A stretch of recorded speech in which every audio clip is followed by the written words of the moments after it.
Hey there, folks. Welcome to our cozy nook of tales and adventures. Today, like every episode, we're unlocking the doors of imagination to explore new worlds, meet fascinating characters, and experience unique emotions.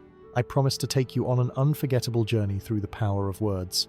So get comfy, grab your favorite drink, snuggle into that perfect spot, and get ready to lose yourself in a new story. Leave the outside world behind for a while and dive with me into the depths of storytelling. If you enjoy our content and want to support the channel, consider hitting the subscribe button and giving the video a thumbs up. Now, without further ado, let's dive into today's story.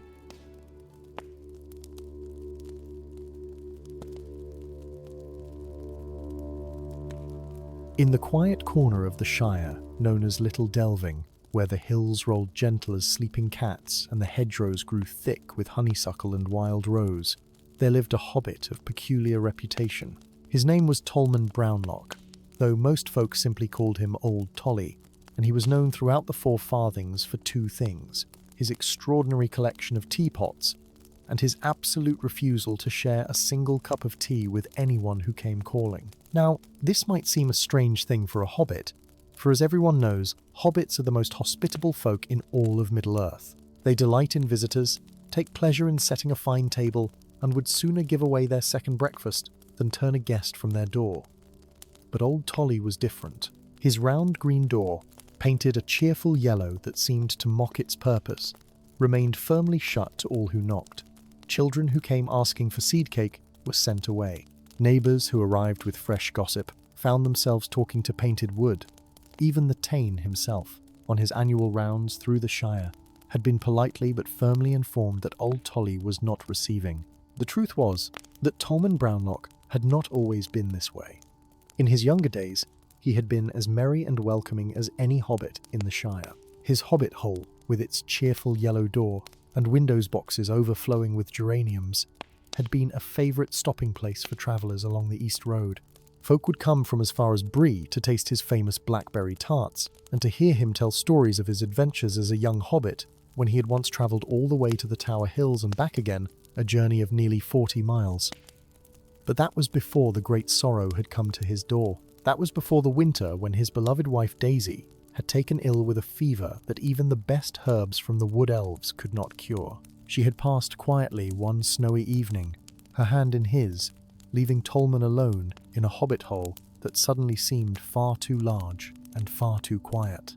After that, something in Old Tolly had closed up like a flower at dusk. He had put away Daisy's things, locked up his heart, and decided that if the world could take away what he loved most, then he would simply stop loving the world in return. The seasons turned as they always do in the Shire, indifferent to the sorrows of one old hobbit. Spring brought bluebells to the meadows. Summer filled the air with the scent of fresh-cut hay. Autumn painted the trees in gold and crimson, and winter laid its quiet blanket of snow over the rolling hills. Through it all, Old Tolly remained in his hobbit hole, tending his garden in silence, taking his meals alone, and adding to his collection of teapots that no one ever saw, and from which no tea was ever poured for a guest. His collection had grown quite remarkable over the years. He had teapots of every size and shape imaginable, from a tiny silver pot no bigger than an apple, to a great ceramic one painted with dragons that could have served tea to a dozen hobbits at once. He had teapots from the dwarves of the Blue Mountains, delicate porcelain pots from the lands beyond the Shire, and sturdy earthenware pots made by hobbit potters in Bywater. Each one sat on its designated shelf in his parlour, dusted weekly, admired daily, and never, ever used for their intended purpose. They were beautiful things, locked away from the world, just as surely as his heart was locked away from friendship and joy. The other hobbits of Little Delving had long since stopped trying to breach Old Tolly's self-imposed isolation. They left him to his peculiar ways, though they spoke of him often enough over their own tea and seed cakes, shaking their heads and wondering what had become of the cheerful young hobbit who had once made everyone laugh with his stories and smile with his generous spirit. Some said he had gone a bit mad with grief. Others suggested he had been touched by some strange magic during his youthful travels. The eldest hobbits simply sighed and said that sorrow takes folk in different ways, and sometimes the only thing to do is wait and hope that time might eventually heal what seemed permanently broken. But time, as old Tolly had discovered, does not heal all wounds. It merely teaches you how to live with them, and so the years passed, and the yellow door remained closed, and the teapots gathered dust in their splendid lonely rows, and Tolman Brownlock grew older and greyer and more set in his solitary ways, until it seemed that nothing and no one could ever persuade him to open his door or his heart again.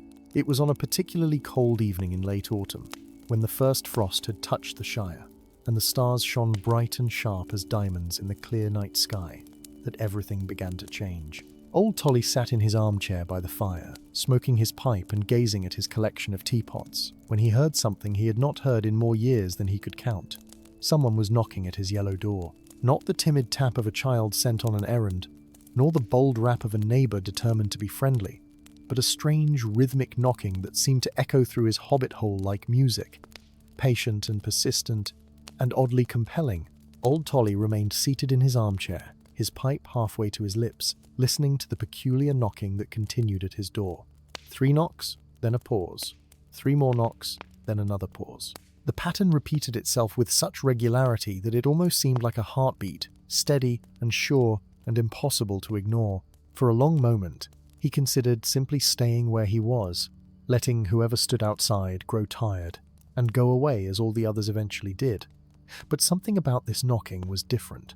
It carried with it neither the insistence of someone who demanded entry, nor the timidity of someone who feared rejection.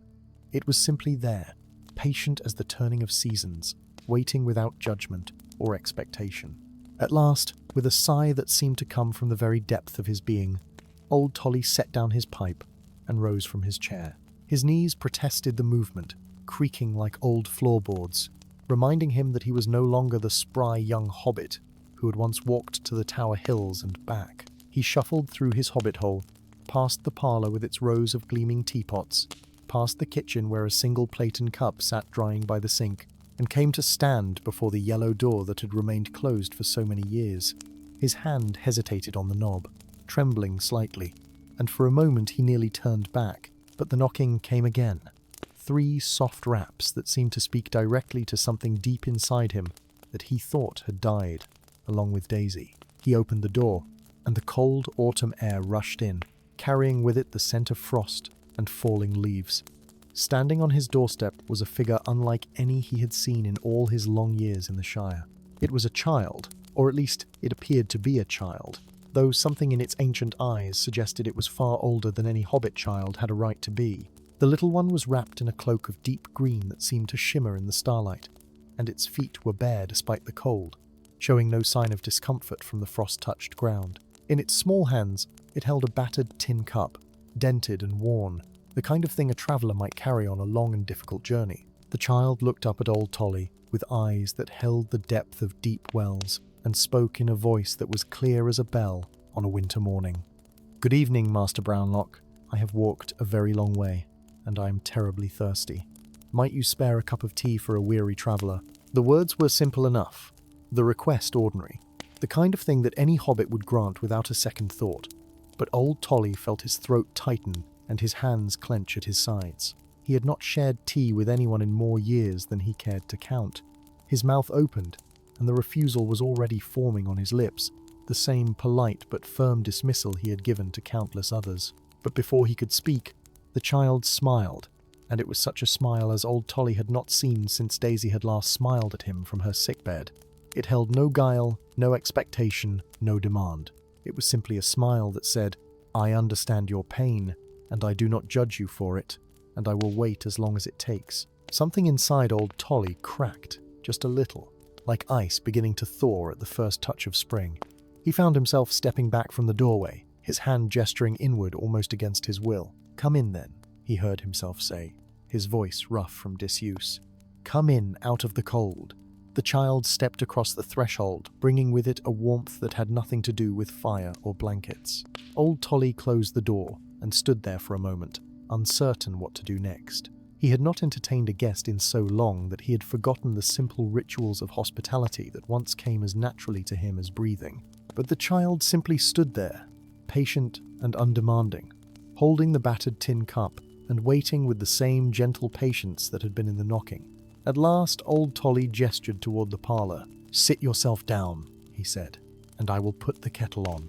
He moved through his kitchen like a sleepwalker, going through motions he had not performed in years. He filled the kettle from the pump, set it on the stove, and lit the fire beneath it with hands that shook only slightly. While the water heated, he found himself standing in the doorway of the parlor, looking at his collection of teapots with new eyes. There were so many of them, all beautiful, all perfectly maintained, and all completely useless in their splendid isolation.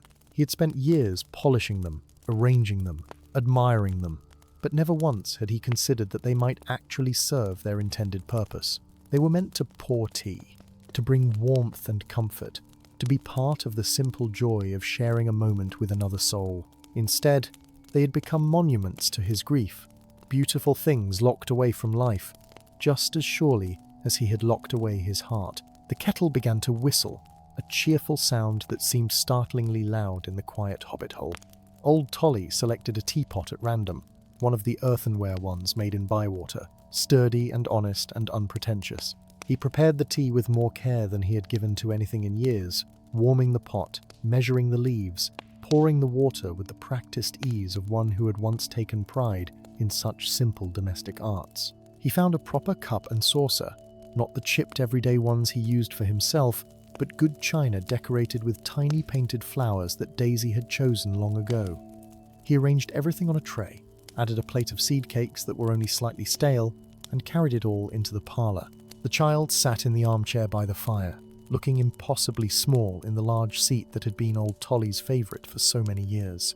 The firelight played across the child's face, casting dancing shadows that made it difficult to discern whether the visitor was Hobbit or something else entirely. Those bare feet dangled well above the floor, swinging gently back and forth with the contentment of one who had finally reached their destination after a long and difficult journey. Old Tolly set the tray down on the small table beside the chair, his movements careful and deliberate, as though he were performing some sacred ritual that he had almost forgotten. He poured the tea into the good china cup, watching the amber liquid stream from the spout of the Bywater pot, and the familiar motion stirred memories he had locked away, along with everything else. He remembered how Daisy used to insist that tea tasted better when shared, that the simple act of pouring for another transformed an ordinary beverage into something approaching magic. He had laughed at her fanciful notions back then, secure in the certainty that tea was simply tea, leaves, and water, combined in a sensible fashion. But now, as he handed the cup to the strange child, he wondered if perhaps Daisy had understood something he had spent years refusing to see. The child accepted the cup with both hands, cradling it carefully, and breathed in the steam rising from its surface with an expression of pure delight. "Oh, Master Brownlock," the child said softly, "this smells like home and hearth and all the good things that make life worth living. You have remembered the art, even though you have not practiced it for so long." The words should have seemed strange coming from one so young, but somehow they felt perfectly natural, as though the child were simply stating an obvious truth that everyone already knew. Old Tolly settled himself in the chair opposite, suddenly unsure what to do with his hands now that they were not occupied with the rituals of tea preparation. For a time, they sat in comfortable silence, the only sounds the crackling of the fire and the occasional sip as the child drank the tea with obvious appreciation. Old Tolly found himself studying his unexpected guest, noting details he had missed in his initial surprise. The green cloak, which had seemed to shimmer in the starlight, now appeared to be woven from threads of every shade of green imaginable, from the pale green of spring grass to the deep green of pine needles in winter. The child's hair, which he had thought was brown in the dim light of the doorstep, now seemed to hold hints of gold and copper and chestnut, shifting with each flicker of the firelight. And those eyes, those impossibly ancient eyes, held within them a kindness that made old Tolly's carefully constructed walls seem suddenly fragile and unnecessary. "You have a remarkable collection of teapots," the child observed, gesturing with the cup toward the shelves that lined the parlor walls. "Each one must have a story behind it. Would you tell me about them?" The question caught old Tolly off guard. No one had asked him about his collection in years, and even when people had tried to make conversation in the old days, before he had closed his door to the world, he had deflected such inquiries with gruff dismissals. But now, sitting in the warm glow of the fire, with this strange child, who had somehow breached his defenses with nothing more than patience and a request for tea. He found words coming more easily than they had in a long time. "That one there," he said, pointing to a silver teapot on the highest shelf.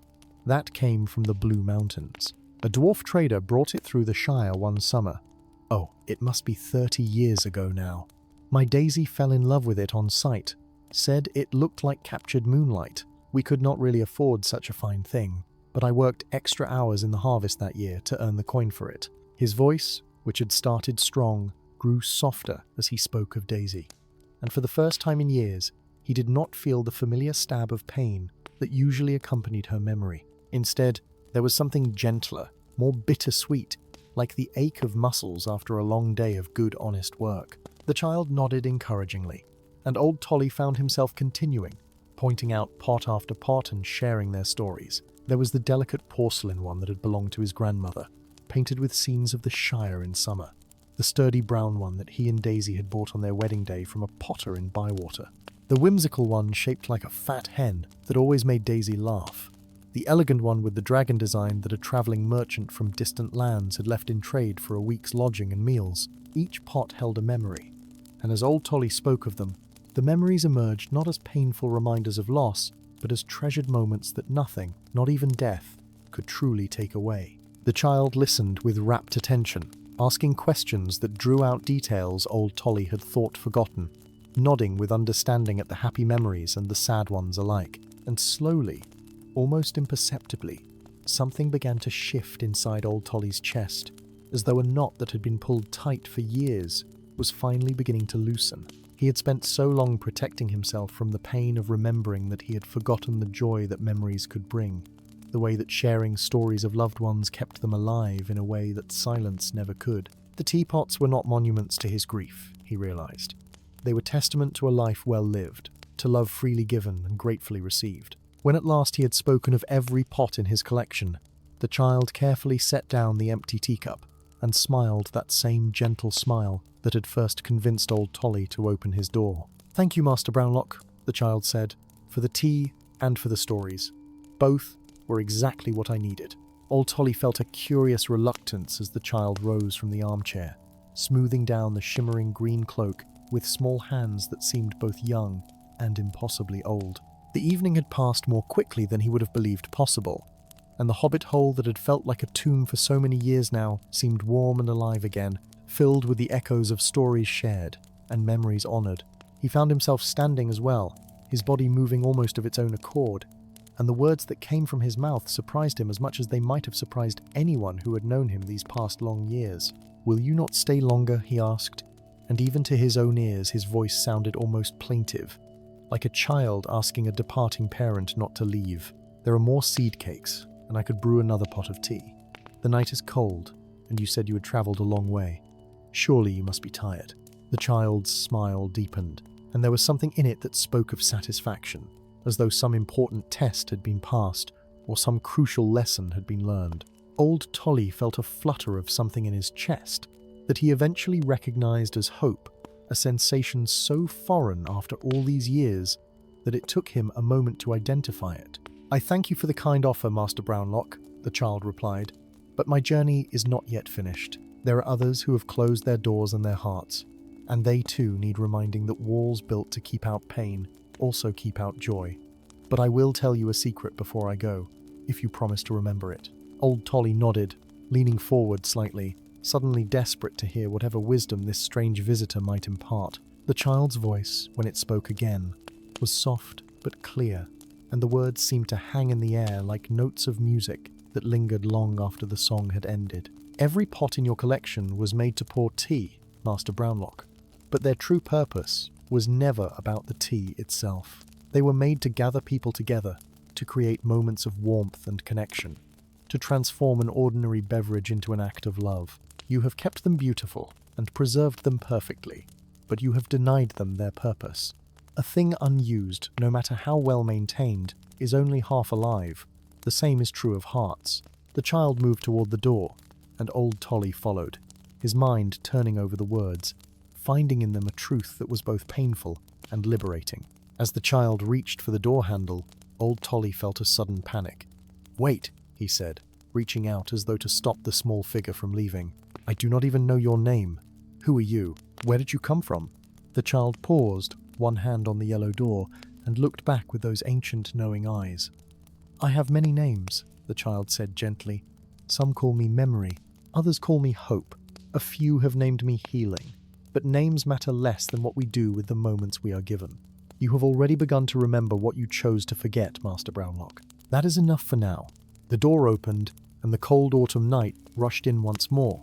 But this time, old Tolly did not flinch from it. The child stepped out into the darkness, bare feet making no sound on the frost-covered ground, and for just a moment, the green cloak seemed to spread out like wings, catching the starlight in a way that made it shimmer with an otherworldly beauty. Then the small figure was gone, vanished into the night as suddenly and mysteriously as it had appeared, leaving old Tolly standing in his doorway with the taste of tea on his lips and a warmth in his chest that had nothing to do with the fire burning in his hearth. He stood there for a long time, looking out at the familiar landscape of the Shire, bathed in starlight and shadow. The rolling hills stretched away in gentle curves. The hedgerows were dark lines against the frost-touched grass, and in the distance he could see the warm glow of windows in other hobbit holes, where families gathered around their own fires, sharing their own stories and laughter. For years he had looked at those distant lights, and felt nothing but a hollow ache, a reminder of the companionship and joy he had lost. But now, standing in his doorway with the memory of the strange child's visit still fresh in his mind, he felt something different. He felt the pull of connection, the desire to be part of the world again, rather than merely a silent observer of it. Old Tolly closed the yellow door gently and turned back into his hobbit hole. The parlour looked different somehow, though nothing had physically changed. The rows of teapots still gleamed on their shelves, but now instead of seeing monuments to grief, he saw possibilities. Each pot was an opportunity, a potential moment of connection waiting to be born. The bywater pot from which he had poured the child's tea still sat on the tray, and on an impulse he could not quite explain, he left it there, rather than returning it to its shelf. Let it be ready, he thought. Let it be prepared for the next visitor who might come knocking. He returned to his armchair and his pipe, but his evening routine had been irrevocably altered. Instead of sitting in brooding silence, he found himself thinking about the stories he had shared, about Daisy and her love of beautiful things, about the life they had built together in this cozy hobbit hole. The memories still hurt, but the pain was different now, softer around the edges, more like the tenderness of a healing wound than the sharp agony of a fresh injury. And mixed in with the sadness was something he had not allowed himself to feel in years. Gratitude. Gratitude for the time they had shared, for the love they had known, for the simple domestic joys that had filled their days together. The next morning arrived with the kind of crisp clarity that only autumn can bring, the sun rising over the hills of the Shire to paint the frost-touched grass in shades of gold and amber. Old Tolly woke in his bed, and for the first time in years, his first thought was not of Daisy's absence, but of the strange child who had visited him the night before. He lay there for a moment, wondering if perhaps the entire encounter had been a dream, some odd fancy brought on by too much pipe tobacco and the loneliness of a quiet evening. But when he rose and made his way to the parlour, he found the bywater teapot still sitting on the tray, and beside it the good china cup with its painted flowers, both exactly as he had left them after the child had departed. He stood looking at them for a long moment, these simple objects that had somehow become symbols of something larger than themselves. The child's words echoed in his mind, about pots being made to pour tea, and hearts being made to connect with others, and he felt again that strange sensation of walls beginning to crumble, of defences that had once seemed necessary, now revealed as the prison they had always been. He picked up the teacup, turning it over in his hands, and remembered how Daisy had loved these particular dishes, how she had saved for months to buy the set from a travelling merchant, how her face had lit up with delight when she first unwrapped them from their careful packaging. Old Tolly went about his morning routine with the kind of absent-minded efficiency that comes from years of repetition, but his thoughts were elsewhere. He made his breakfast, a simple affair of bread and cheese, and a pot of tea brewed in an ordinary brown pot that held no particular memories. He ate at the kitchen table, looking out the window at his garden where the last of the autumn vegetables were waiting to be harvested. The garden had always been his solace during the dark years, a place where he could work with his hands and lose himself, in the simple rhythms of planting and tending and gathering. But now, as he looked at the neat rows and carefully weeded beds, he saw something he had not noticed before. He saw the work of someone who was merely going through the motions, keeping things alive but not really living himself. After breakfast, he put on his coat and his gardening gloves and went outside to work. The frost had begun to melt under the strengthening sun, and the earth was soft beneath his knees as he knelt to pull up carrots and turnips. He worked steadily, filling his basket with vegetables that would keep him fed through the winter months. But his mind kept returning to the child's visit, and the strange sense of awakening it had sparked within him. He found himself thinking about his neighbours, the other hobbits of Little Delving, whom he had kept at arm's length for so many years. There was Widow Rumble in the hobbit hole just down the lane, who had lost her own husband around the same time Daisy had died. There was young Bingo Sandyman and his family, who had moved to Little Delving just last year, and whose cheerful greetings old Tolly had met with nothing but curt nods. As the morning wore on, and his basket filled with vegetables, an idea began to form in old Tolly's mind. It was a small idea at first, barely more than a whisper of possibility, but it grew stronger with each passing moment until it became something very much like a decision. He finished his harvesting, carried his basket inside, and spent the rest of the morning washing and sorting the vegetables. He set aside what he needed for himself, which was not very much at all for a hobbit living alone, and looked at the generous surplus that remained. In years past, he would have stored it all away in his root cellar, keeping it against some imagined future need that never quite materialized. But today, inspired by memories of a strange child and the echo of wisdom spoken beside his fire, he decided to do something different. Old Tolly spent the afternoon preparing gift baskets, dividing his surplus vegetables among several of his neighbors. He wrapped carrots and turnips in clean cloth, arranged them in baskets lined with autumn leaves, and added small bundles of herbs from the plants that still grew green in his kitchen window. It was simple fare, nothing fancy or elaborate, but it was honest work, honestly done. And as he prepared each basket, he found himself thinking about the people who would receive them. Would Widow Rumble be surprised? Would young Bingo's children be delighted by the fresh vegetables? Would any of them even remember the standoffish old hobbit who had lived among them for so long without truly being part of their community? As the afternoon shadows grew long, old Tolly stood in his parlour and looked at the baskets arrayed on his table.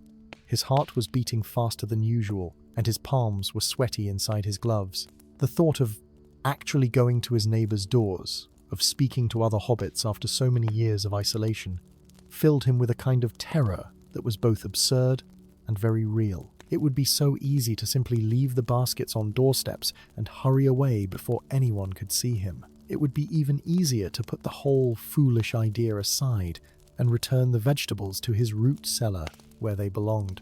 But then he remembered the child's words about walls that kept out both pain and joy, and he knew that if he did not act now, if he allowed fear to rule him once again, he would be betraying not just the child's message, but his own slowly awakening desire to be part of the world again.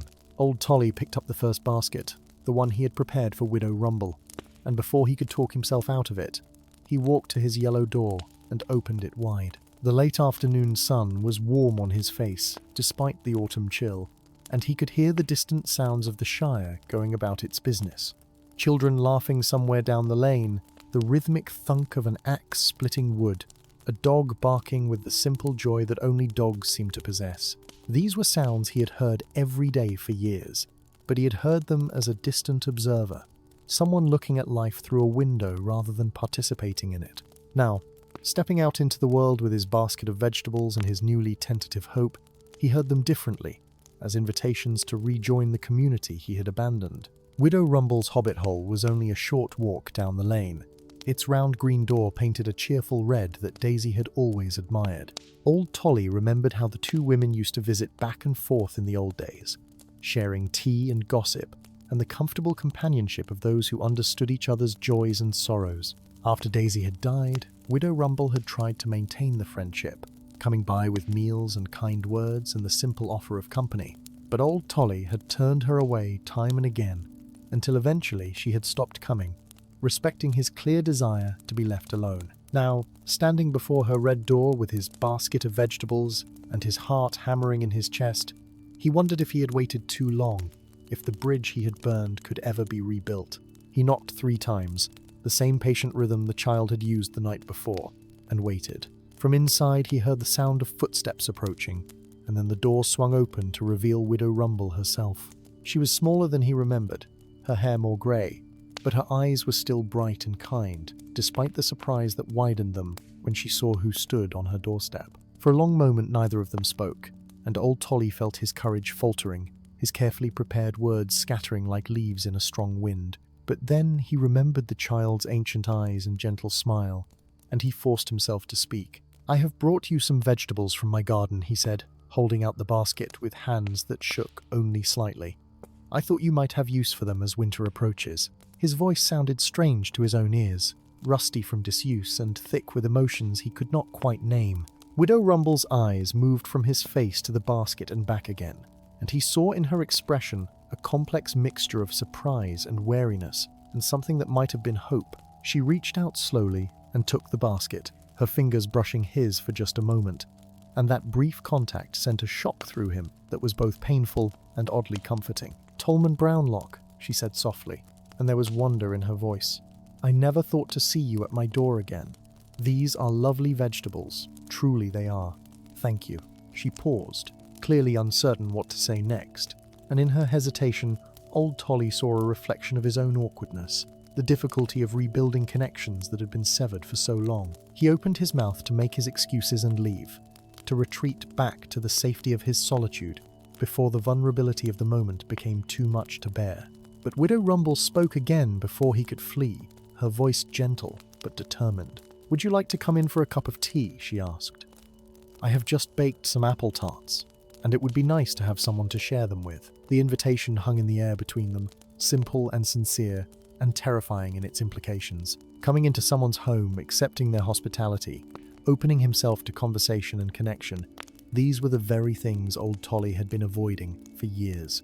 Every instinct told him to decline politely and hurry away, to preserve the walls that had kept him safe from further hurt. But he thought of his own parlour, filled with teapots that had never fulfilled their purpose, of the child who had travelled so far to share a simple cup of tea, of Daisy who had always insisted that life was meant to be lived in the company of others. "I would like that very much," he heard himself say, and the words felt both foreign and right, like remembering a language he had once spoken fluently, but had not used in years. Widow Rumble's face lit up with a smile that transformed her, erasing years of sorrow and loneliness in an instant, and she stepped back to let him enter. Her hobbit hole was warm and welcoming, filled with the scent of baking apples and the comfortable clutter of a life actively lived. Old Tolly followed her to the kitchen, his heart still racing but his steps growing steadier with each moment. She set the kettle to boil and busied herself with preparing tea things, and old Tolly found himself settling into a chair at her kitchen table, as though it were the most natural thing in the world. They spoke haltingly at first, exchanging pleasantries about the weather and the harvest, dancing around the years of separation that lay between them like a chasm neither knew quite how to cross. But then, as the kettle began to whistle and Widow Rumble poured the steaming water into a simple blue teapot, something shifted in the room. Perhaps it was the familiar ritual of tea-making, or perhaps it was simply that both of them were tired of pretending that the years of silence had not happened. But suddenly, they were speaking more freely. Widow Rumble talked about her own grief, about how losing her husband had felt like losing half of herself, about the long, lonely nights and the empty chair at her table. Old Tolly listened, really listened, and in her words he heard echoes of his own pain, the universal language of loss that every grieving heart speaks. And then, surprising himself more than anyone, he began to talk about Daisy. He spoke of their early days together, of how they had met at a harvest festival, when they were both young and foolish and full of dreams. He told stories he had not shared in years, about her love of beautiful things and her terrible singing voice, and the way she could make him laugh even on his darkest days. The words came haltingly at first, each memory bringing its own small stab of pain. But as he continued, he found that the pain was bearable, even necessary, a reminder that the love had been real and precious and worth every moment of grief that followed its ending. Widow Rumble listened with tears in her eyes, nodding at the familiar territory of love and loss. And when old Tolly finally fell silent, she reached across the table and patted his hand with her own. She was a rare treasure, your Daisy, Widow Rumble said softly, and she would not have wanted you to spend the rest of your life locked away from the world, mourning her memory in solitude. She loved life too much for that, loved people and laughter and all the messy, beautiful chaos of living. The words were gentle but firm, and old Tolly knew they were true. Daisy had been a force of nature, always pulling him out of his comfort and into adventures he would never have chosen for himself, and she would have been appalled to see what he had become in her absence. They drank their tea and ate the apple tarts, which were warm and sweet, and reminded old Tolly of everything he had been missing during his years of self-imposed isolation. The simple pleasure of sharing a meal with another soul, the comfort of companionship, the way conversation could ease the burden of solitary thoughts, all of these things came flooding back to him like memories of a life he had almost forgotten how to live. When at last he rose to leave, Widow Rumble walked him to the door, and there was a warmth in her goodbye that spoke of friendship renewed and the possibility of future visits. Old Tolly walked home as the sun was setting, painting the sky in brilliant shades of orange and pink and purple. He felt lighter somehow, as though the sharing of stories and the acknowledgement of shared grief had lifted a weight he had not realized he was carrying. When he reached his own yellow door, he did not hurry inside to the safety of solitude, but instead stood for a moment, looking out at Little Delving and the other hobbit holes scattered across the hillside. Tomorrow, he thought, tomorrow he would deliver the other baskets. Tomorrow he would take another step back into the world. That night, old Tolly slept more soundly than he had in years, and when he woke the next morning, he found himself thinking not of what he had lost, but of what might still be possible. He spent the morning tidying his hobbit hole, really tidying it. Not just the perfunctory dusting he had been doing for years, but a thorough cleaning that opened windows and let in light and fresh air. He polished his teapots with new care, seeing them now not as relics of the past, but as tools waiting to be used. And he made a decision that surprised him with its boldness. He would host a tea party, a proper hobbit tea party, just like the ones Daisy used to love, with multiple courses and good conversation and all the warmth and hospitality that hobbits were famous for throughout Middle-earth. The idea was terrifying and exhilarating in equal measure, and old Tolly threw himself into the planning with an energy he had not felt in years. He made lists of guests to invite, menu items to prepare, and tasks to accomplish before the big day. He decided to hold the party in 2 weeks' time, which would give him enough time to work up his courage and make sure everything was perfect. That very afternoon, he set out with the remaining vegetable baskets, using them as a pretext to invite his neighbours to the tea party. Each visit was easier than the last, and while some hobbits were more surprised than others to receive an invitation from the reclusive Tolman Brownlock, all of them accepted with genuine pleasure. Young Bingo Sandyman was particularly delighted, his children bouncing with excitement at the prospect of visiting the mysterious hobbit hole with the yellow door that they had only glimpsed from a distance. Old Master Burrows, who lived at the top of the lane and was known for his gruff manner and sharp tongue, actually smiled when old Tolly extended the invitation, revealing that beneath his crusty exterior was a lonely soul who would welcome the chance for company. Even the Proudfoots, a large and boisterous family who lived in the grandest hobbit hole in Little Delving, agreed to come, though they asked if they might bring their famous mushroom pie to contribute to the feast.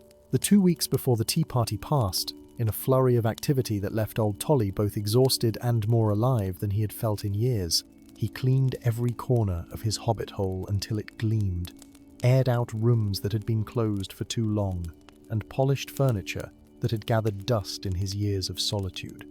He baked seed cakes and scones, practiced making perfect sandwiches with the crusts cut off, just as Daisy used to do, and experimented with different blends of tea until he found combinations that satisfied his exacting standards. His garden yielded late autumn flowers that he arranged in vases throughout the house, and he even went so far as to purchase new cushions for his chairs from a weaver in Bywater, wanting everything to be perfect for his guests. But the most important preparation involved his collection of teapots. For years they had sat on their shelves, beautiful and useless, but now old Tolly took them down one by one and examined them with new eyes. He decided which pots would be used for which courses of the tea party, selecting them not just for their beauty but for their stories, for the memories they held and the conversations they might inspire. The silver pot from the dwarves would pour the first tea of the afternoon. The delicate porcelain one that had belonged to his grandmother would serve the second. The whimsical hen-shaped pot that had always made Daisy laugh would come out for the final course, a tribute to her memory and her love of joy and silliness. As he worked, old Tolly found himself talking to Daisy, something he had not done since the early days after her death, when grief had made him feel slightly mad. But now the conversations were different, less desperate and more companionable, as though she was simply in the next room rather than gone forever. He told her about the strange child who had visited, about Widow Rumble and the other neighbours, about his plans for the tea party, and his hope that he could do justice to the traditions she had loved so well. And though she did not answer, except in the echoes of his own memories, he felt her presence in a way that brought comfort rather than pain, as though she were pleased to see him finally living again, instead of merely existing. The morning of the tea party arrived with unseasonably warm weather, as though the Shire itself was blessing old Tolly's tentative return to community. He woke early and went through his preparations one final time, adjusting flowers here and straightening cushions there, his hands trembling slightly with a mixture of nervousness and anticipation. The food was ready, arranged on platters, and covered with clean cloths. The teapots were lined up in order, each one gleaming and ready to fulfill the purpose for which it had been made. The parlour looked warm and inviting, transformed from a shrine to grief into a space meant for gathering and connection. The guests began arriving in the early afternoon, each one bringing not just themselves but contributions to the feast that spoke of the Hobbit tradition of generous hospitality. Widow Rumble came with a basket of fresh-baked breads, still warm from her oven. The Proudfoots arrived with their famous mushroom pie, and enough children to populate a small village, all of them clean and polished, and on their best behaviour. Young Bingo Sandyman brought a wheel of cheese from his family's dairy, and even Old Master Burrows appeared at the yellow door with a jar of honey from his own beehives, gruffly admitting that he had been saving it for a special occasion.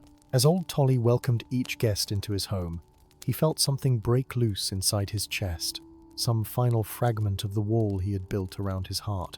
These were his neighbours, his community, the people he had kept at arm's length for so many years, and they had come without resentment or judgment, ready to embrace him back into the fabric of life in Little Delving. He showed them into the parlour, which quickly filled with the sounds of conversation and laughter, with the particular kind of comfortable chaos that comes when hobbits gather together for food and fellowship. The tea party itself was a magnificent success, far exceeding even old Tolly's hopeful expectations. He poured tea from his collection of pots, telling the story behind each one as he did so, and his guests listened with genuine interest and appreciation. They ate their way through multiple courses with the enthusiastic appetites that hobbits are famous for, praising each dish and asking for recipes and swapping stories of their own. The children, who had been a bit overwhelmed at first by the formal setting, gradually relaxed and began exploring the hobbit hole under the watchful eyes of their parents, their delight at discovering new corners and interesting objects, a reminder of the joy that comes from seeing the world with fresh eyes. Widow Rumble sat beside old Tolly through most of the party, a quiet, supportive presence that gave him courage when the social demands of hosting threatened to overwhelm him. She helped him refill teapots and pass plates, smoothing over awkward moments with the practiced ease of someone who understood both the importance of what he was doing and how difficult it was for him. At one point, when Old Master Burrows was telling a particularly long story about his prize-winning turnips, she leaned over and whispered that Daisy would have been proud of him, and old Tolly had to blink back sudden tears at the truth and kindness of her words. As the afternoon wore on, and the autumn sun slanted through the windows, casting everything in warm golden light, old Tolly found himself looking around his parlour with a sense of wonder. His home was alive again, filled with people and laughter, and the simple magic that comes from shared joy. The teapots that had sat unused for so long were finally fulfilling their purpose, and in doing so they were helping him fulfill his own purpose as well, which was not to preserve the past in perfect but lifeless isolation, but to honour it by continuing to live and love and open his heart to the world. He caught himself smiling, a genuine smile that reached his eyes and crinkled the corners, and realized with a start that he could not remember the last time he had felt this particular kind of happiness, the kind that comes from being exactly where you are supposed to be, doing exactly what you are meant to do. As evening approached and the party began to wind down, the guests lingered over final cups of tea, reluctant to leave the warmth and fellowship they had found in old Tolly's hobbit hole. The children had fallen asleep in various corners, tired out from playing and eating and the excitement of the day. Young Bingo Sandyman gathered his little ones with the careful movements of a father who has had much practice, while Mrs. Proudfoot organized her large brood with the efficiency of a military commander.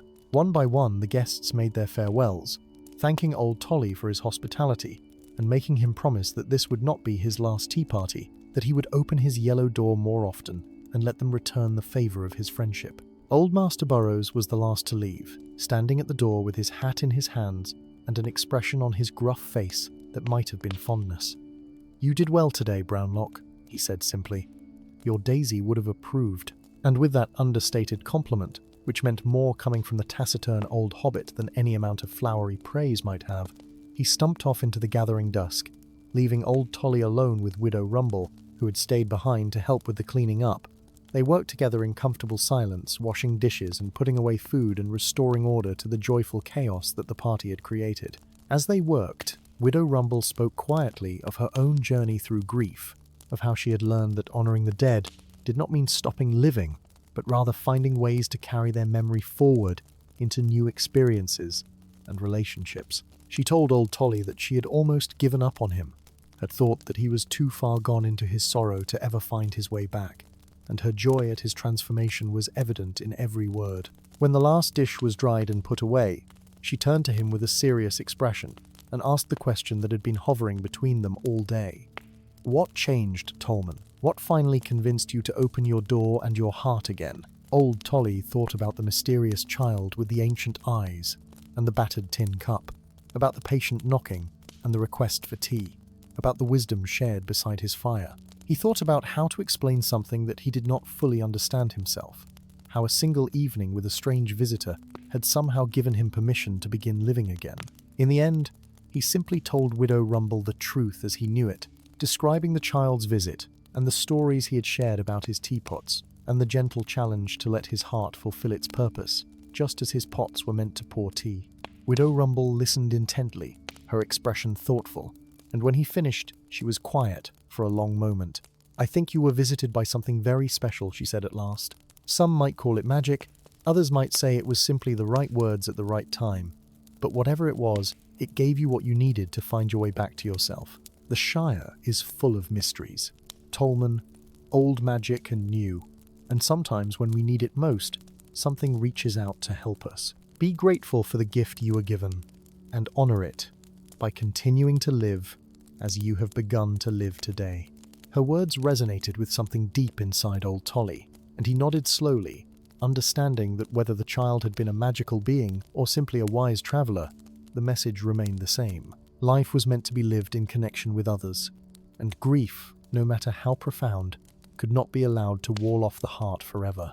After Widow Rumble departed with promises to visit again soon, old Tolly stood in his tidy parlour and surveyed the evidence of the day. The teapots were back on their shelves, but they looked different now, less like museum pieces and more like tools waiting to be used again. The cushions bore the impressions of many bodies, and the air still held the lingering sense of tea and baking, and the particular warmth that comes from a house filled with laughter. He felt tired but satisfied, the kind of bone-deep weariness that comes from good work well done, and he knew that tonight he would sleep the sleep of someone who has finally laid down a burden that had grown too heavy to carry alone.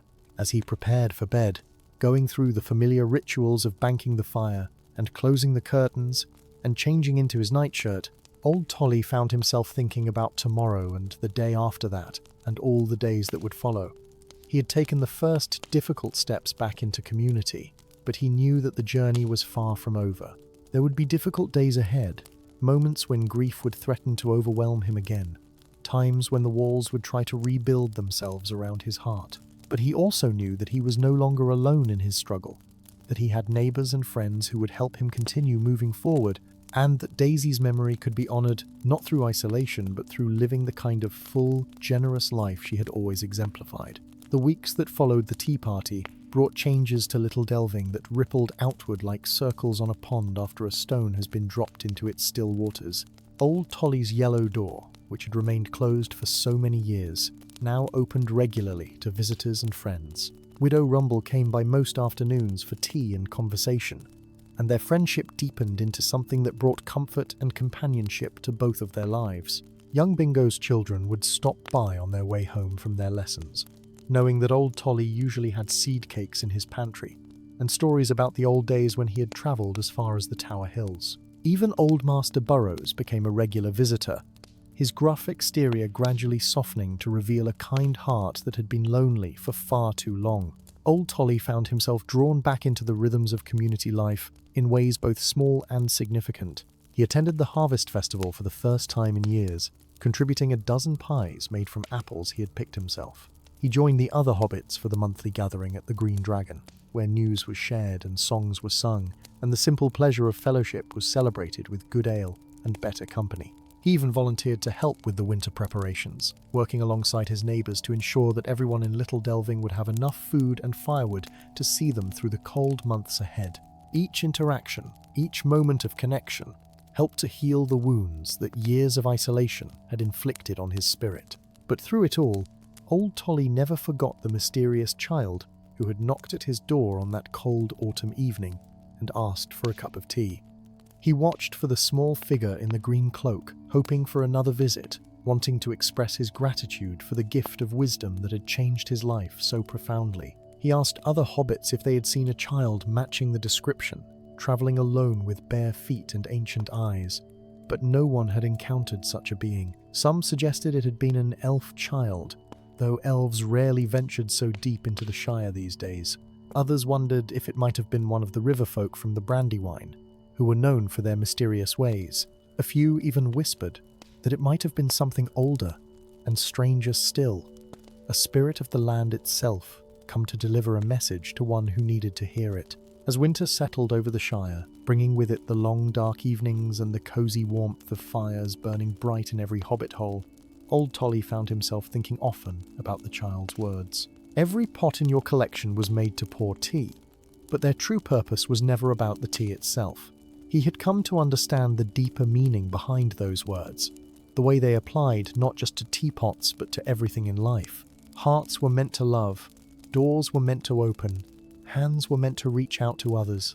The choice to lock yourself away, no matter how understandable the reasons might be, was ultimately a choice to deny your own purpose, to refuse the very things that made life worth living. One evening, as the first snow of winter began to fall outside his window, old Tolly sat by his fire with Widow Rumble, both of them wrapped in warm blankets and sipping tea from the silver pot that had come from the dwarves.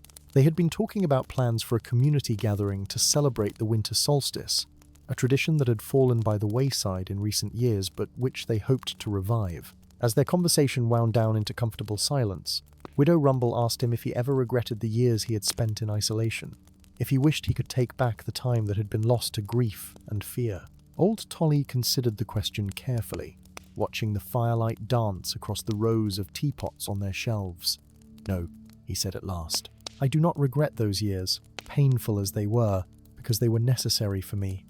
I needed that time to grieve, to feel the full weight of my loss before I could begin to heal. What I regret is that I stayed locked away longer than I needed to, that I let fear keep me from returning to life when I was ready. But even that has its purpose, because it taught me something important about the nature of grief and healing, and the courage it takes to open yourself to the world again after your heart has been broken." Widow Rumble nodded, her own eyes reflecting memories of her own journey through sorrow. "And do you think the child was real?" she asked. "Or was it perhaps something your own heart conjured up when you were finally ready to hear the message?" Old Tolly smiled, a gentle expression that held equal parts wisdom and wonder. "I think," he said slowly, "that in the Shire and in all of Middle-earth, the line between what is real and what is magic is thinner than most folk imagine. Whether the child was flesh and blood, or spirit, or simply the voice of my own deepest wisdom finally breaking through, does it really matter? The message was true, and I heard it, and I acted upon it. That is all that truly matters in the end." As the evening wore on, and the snow continued to fall softly outside, blanketing the Shire in peaceful white, old Tolly found himself filled with a contentment that he had thought lost forever. His hobbit hole was warm and welcoming, filled with the evidence of life actively lived rather than merely endured.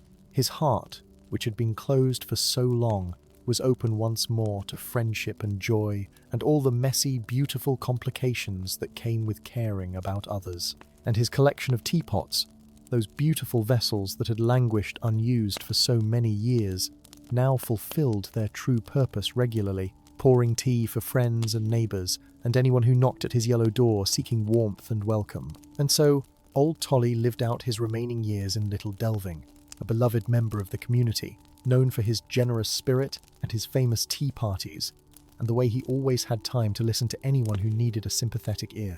And on quiet evenings when the stars shone bright above the Shire, he would sometimes see a small figure in a green cloak passing down the lane, and he would smile and raise his cup in silence, thanks to the mysterious visitor who had reminded him that hearts, like teapots, are meant to be used, and that the greatest honour we can give to those we have loved and lost is to continue living and loving with all the courage we can muster.